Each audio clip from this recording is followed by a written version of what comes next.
पंचांग के अनुसार प्रतिवर्ष वैशाख माह के कृष्ण पक्ष की एकादशी तिथि को वरुथिनी एकादशी का व्रत रखा जाता है। इस दिन भगवान विष्णु की विधिपूर्वक पूजा करने और व्रत रखने का विशेष महत्व होता है।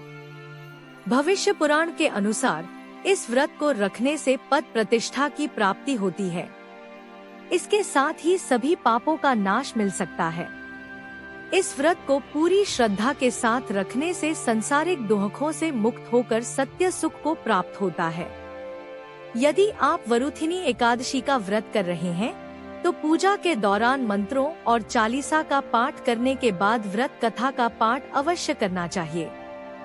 ऐसा करने से व्रत का पूरा और शुभ फल प्राप्त होता है। आइए जानते हैं वरुथिनी एकादशी की व्रत कथा। भगवान श्री कृष्ण ने स्वयं धर्मराज युधिष्ठिर को इस कथा को सुनाया था। प्राचीन काल की बात है, नर्मदा नदी के तट पर मांधाता नामक राजा राज्य करते थे। वह अत्यंत दानशील तथा तपस्वी थे। एक दिन की बात है कि वह जंगल में ही ध्यान मग्न होकर तपस्या कर रहे थे।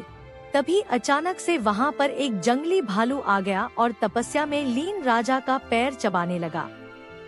लेकिन राजा बिना किसी विघ्न के अपनी तपस्या में लीन रहे। कुछ देर बाद पैर चबाते चबाते जंगली भालू राजा को घसीटकर पास के जंगल में ले गया। राजा बहुत घबराया, मगर तापस धर्म अनुकूल उसने क्रोध और हिंसा न करके भगवान विष्णु से प्रार्थना की। करुण भाव से भगवान विष्णु को पुकारा।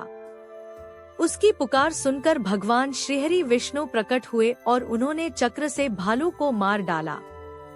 राजा का पैर भालू पहले ही खा चुका था। इससे राजा बहुत ही शोकाकुल हुए। उन्हें दुखी देखकर भगवान विष्णु बोले, हे वत्स, शोक मत करो। तुम मथुरा जाओ और वरुथिनी एकादशी का व्रत रखकर मेरी वराह अवतार मूर्ति की पूजा करो।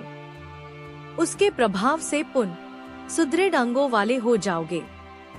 इस भालू ने तुम्हें जो काटा है, यह तुम्हारे पूर्व जन्म का अपराध था। भगवान की आज्ञा मानकर राजा मांधाता ने मथुरा जाकर श्रद्धापूर्वक वरुथिनी एकादशी का व्रत किया। इसके प्रभाव से राजा शीघ्र ही पुनः सुंदर और संपूर्ण अंगों वाला हो गया।